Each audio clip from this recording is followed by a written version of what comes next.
kehadirannya. Jadi kita hadir di sini ada mau sampaikan sedikit materi tentang pencegahan dan penanganan stunting. Jadi mama di sini dapat di bagian modul 8 sesi 15. Sesi 15 itu tentang komitmen melaksanakan rencana tindak lanjut. Tapi sebelum kita lanjut di materi ini mama, kita selalu mengingatkan katong di masa pandemi ini katong harus tetap ikuti protokol kesehatan dengan cara 5M. Mama sudah tahu 5M itu apa? Kalau ada yang jawab mungkin bisa. 5M yang pertama apa? Pakai masker. Pakai masker, betul. Yang kedua Harus menjaga jarak. oh iya, jaga jarak. Jaga jarak mama jadi saya mulai tahu baku deka. Yang ketiga apa? Menjauhkan kerumunan. Menjauhi kerumunan. Jadi sing boleh tahu bakumpul. Yang keempat memani. Empat, cuci tangan dengan sabun di air yang mengalir. Ya, mantap. Cuci tangan dengan sabun dengan air mengalir. Yang kelima risiko nih. Membatasi mobilisasi, kalau yang saya penting saya usah keluar rumah. Nah, itu jadi mama pokoknya 5 faktor itu kata harus tetap jalankan akan di masa pandemi ini. Betara mama bisa ikuti semua itu deh nih kata sama kesehatan. Jadi mama kata masuk ke sesi 15 ini tentang komitmen melaksanakan rencana tindak lanjut. Mama jadi kata materi kan tentang pencegahan dan penanganan stunting. Sebelumnya kita mau tanya, mama di sini pernah dengar apa itu stunting? Bicara saya pakai bahasa dari samunya stunting itu ya mama tahu tuh aku kayak bagaimana begitu. Ya, saya pernah dengar semacam anak-anak yang dia pun umur sesuai dengan dia pun berat badan. Betul.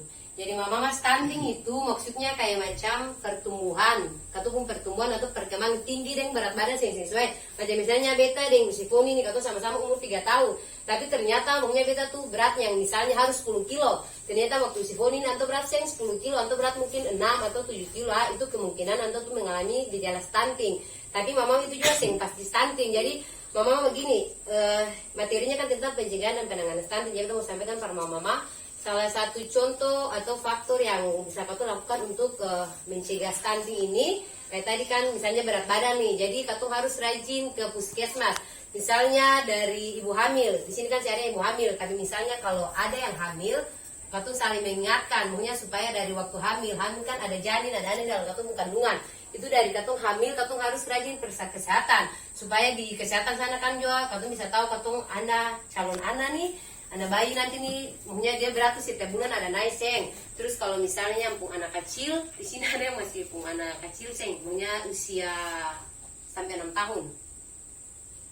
Yang ada lagi kayaknya, mama misalnya memang sih ada, tapi kalau misalnya mama ada dia di tetangga begitu, kalau pun anak bayi, maunya saling mengingatkan, maunya katong sesama ibu saling mengingatkan supaya kalau misalnya katong anak bayi, katong wajib tuh setiap bulan bawa anak ke posyandu, makanya supaya di posyandu tuh kan katong ada timbang berat, ada ukur tinggi. Jadi makanya dari timbang berat dan ukur tinggi itu katong bisa tahu katong perkembangan kayak bagaimana.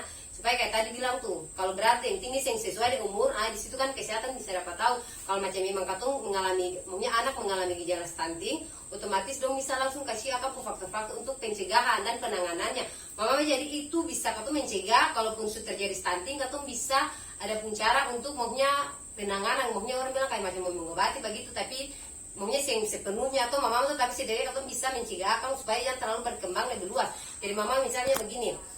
Ada beberapa contoh atau stimulasi. Biasa di sini waktu bahasa itu akan biasa bilang stimulasi. Mama stimulasi itu misalnya rangsangan begitu. Itu yang katu harus rajin lakukan par katu pun anak-anak maunya supaya mencegah stunting ini. Mama jadi kita kasih contoh ibu hamil. Kan di sini sama pasti pernah hamil. Jadi mama misalnya waktu katu ada hamil tuh kan kita tahu sih mama, tapi kalau kayak beta pribadi tuh kayak macam sering katu menyanyi atau kayak katu bicara pegang-pegang pora. Itu salah satu contoh stimulasi par anak juga maunya. Dari dalam kandungan tuh kan katu bisa kasih stimulasi supaya anak bisa kenal katu suara. Kadang kalau katu bicara juga kayak anak bagara-bagara, itu bagus sama mama. Terus kalau misalnya pung anak-anak kecil mama itu contohnya misalnya katu ajak dong bermain, maunya duduk menggambar dong, itu. Tapi maunya kita mau tanya di sini apakah mama semua sudah laksanakan itu, maunya sering bermain dengan anak-anak. Kalau maunya terlalu sibuk kah bagaimana? Mama ini waktu anak masih kecil bisa bermain dong sama-sama kah seng? Bisa. Oke. Yang lain bisa tuh mama? Bisa. Mama jadi stimulasi tuh bukan mama petugas ya, bapak-bapak lain. Maunya jadi macam katupun suami nih juga harus sering memberikan stimulasi kepada anak. Cuma mama kebanyakan beta dapat itu kayak dong bilang sibuk, maunya kayak katong terlalu sibuk, kayak laki pagi-pagi lah supi keluar. Mama jadi gini, contoh misalnya kan anak-anak bukan saja katong bicara dengan waktu dalam poro atau duduk, maunya sama-sama rapi-rapi seng. Jadi misalnya kalau macam di sini kan di Kadeka Pantai, misalnya kalau laki cuma ngair, bisa sama mama ikut suaminya, maunya bukan bilang mbak ikut seng, maunya katong ajak katong pun anak, lalu katong pergi ke pantai, maunya supaya macam misalnya bapak tapi mangael, katong bisa dengan anak duduk di pinggir pantai. Pokoknya mama dulu sahabat mandi pinggir pantai, dia pohon. Nah, itu juga merupakan salah satu contoh stimulasi yang sangat baik untuk pencegahan dan penanganan stunting ini. Mama jadi di sini kan kata penjudul komitmen melaksanakan rencana tindak lanjut. Jadi mama kira-kira dari beberapa contoh yang tadi kita sudah bilang tuh Kak, itu apakah ada mama yang belum melaksanakan hal seperti itu? Misalnya kayak tadi mama ini kan bilang cuci tangan pakai sabun yang air mengalir. Mungkin saja kita mau tanya apakah mama sudah laksanakan hal itu atau belum? Cuci tangan pakai sabun yang air mengalir nih, itu salah satu contoh. Mama nih sering melaksanakan itu Kak, masih lupa. Kadang lupa. Jadi mama di sini kan kan komitmen. Ini karena kan juru komitmen, maksudnya komitmen tuh kayak sesuatu hal yang atau sepakat harus laksanakan akal. Tapi kadang maksudnya manusia ini kan kadang atau lupa. Jadi kayak mama ini contoh tadi, Anto bilang Anto tuh kadang lupa kalau sih cuci tangan. Maksudnya mama bukan mama ini bukan mama di sini kita juga kadang kita lupa. Kebanyakan tuh kayak katong balik pisang goreng misalnya di jalan nih, kayak katong langsung makan. Nah mama maksudnya dengan adanya materi ini kita harap katong sama-sama bisa saling mengingatkan diri sendiri. Maksudnya katong pulaki anak-anak di rumah lain katong jangan dengan hal-hal kayak begitu, sebab hal itu tuh akan sih bagus karena katong kesehatan juga tuh mama tuh.